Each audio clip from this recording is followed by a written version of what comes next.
What's up, guys? It's Matters. We're going to be talking about Black Ops 3 Zombies two-sided Easter eggs, okay? It's a very interesting topic for what we will see, obviously, in the Giant or Shadows of Evil. It doesn't really matter. Easter eggs in general for Black Ops 3 Zombies.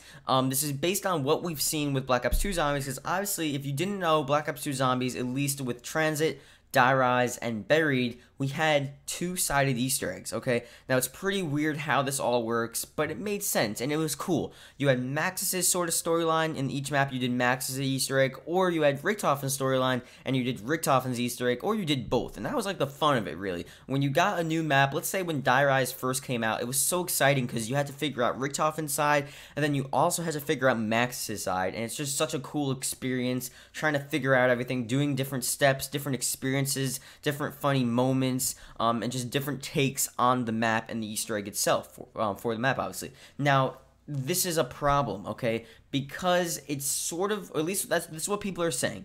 It's taking away from the map itself, and people feel that they focused too much on the actual Easter eggs itself instead of the actual map. And MC Sports Hawk and a bunch of other people made a good point on their podcast saying that Black Ops 1 Zombies, Duriz, old Shangri-La, old maps like that, they really put a lot of crazy storyline detail without it being a flat-out Easter egg, like actual like things in the map, outside the map, in sort of corners, in chimneys, in buildings that you can't even access, but you have to look and you have to zoom in to see that it's there, and just different cryptic stuff that you can't really find on Buried and Die Rise and Transit. Their point was when you're on Transit, you see the parts, you see, you know, the different Easter egg steps, but that's it. It's all in your face, and it's right there, and that's it. Like, once you know the Easter egg, it's like, okay, well, that's it.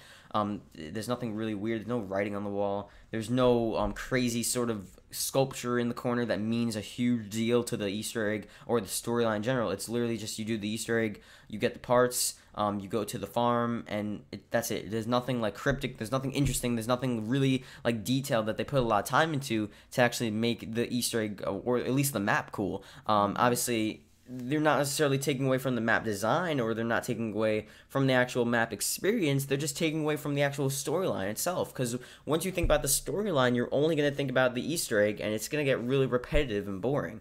And I do sort of agree with that. I mean, obviously Transit, it's an exception. Buried and Die Rise, they're really good maps. I'm not going to say they're bad, okay?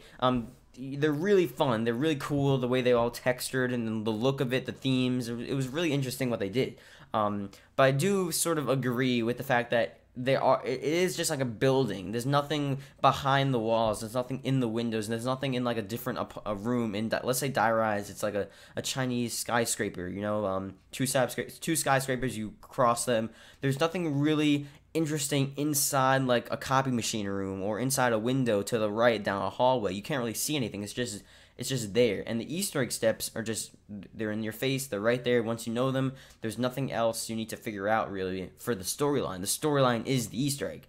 And I think for Black Ops 3, since they've had more time to really think about what they're doing and think about Easter eggs and the map design and stuff like that, it's going to be more like Black Ops 1 and World at War, where they really like had all this crazy stuff, and you really had to think about what's going on to figure out the Easter egg. And the Easter egg, or even the storyline, etc. Like the storyline isn't just the Easter egg. The storyline is a lot more than the Easter egg. It's what you find on the map, what you've different artifacts in the corners and stuff, different rooms outside the map that you can't even see if you're on a certain ledge. Maybe you have to be in a certain like really specific spot to actually see something that's a huge part of the actual storyline. And you don't need to necessarily get an achievement for it. It doesn't need to be something that's really known, but just something really subtle that's like it will be a huge deal towards the end of Black Ops 3, and then you go back and you're like, oh my god, remember that thing I saw? That's a huge deal now. Just cool stuff like that can really make the map interesting. Instead of just a map, you know the theme, you know the Easter egg, and that's it. And when you play it, there's nothing new, there's nothing crazy, and you're never like wondering like, what's that on the wall? Like when you play Rook, you're seeing all this crazy stuff all over the place, and you're like, what does that mean? Like, what is all this? And they all really do mean something. It's not just like a random texture. They all mean something.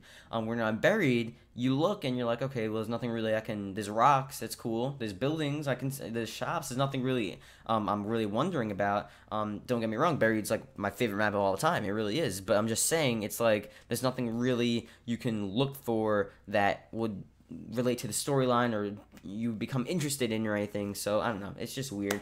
But tell me guys what you think. Two-sided Easter eggs, are they good or bad? Will they be in Black Ops 3? I don't think so. I think they're gonna have one Easter egg, and then obviously they're gonna put more detail into the one Easter egg and then the map itself. Because if they do have two-sided Easter eggs, they may sort of forget about the map. Like little Easter eggs on the map without it being like a huge Easter egg guide, then you know everything, that's it, and it's not interesting anymore. I don't know.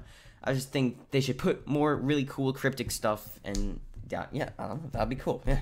So like the video, enjoy, subscribe for more. Comment below any of your opinions on the actual Easter egg side of things. Do you want more Easter eggs in the actual map itself? That's not necessarily an achievement and like a really cool little thing that you have to find.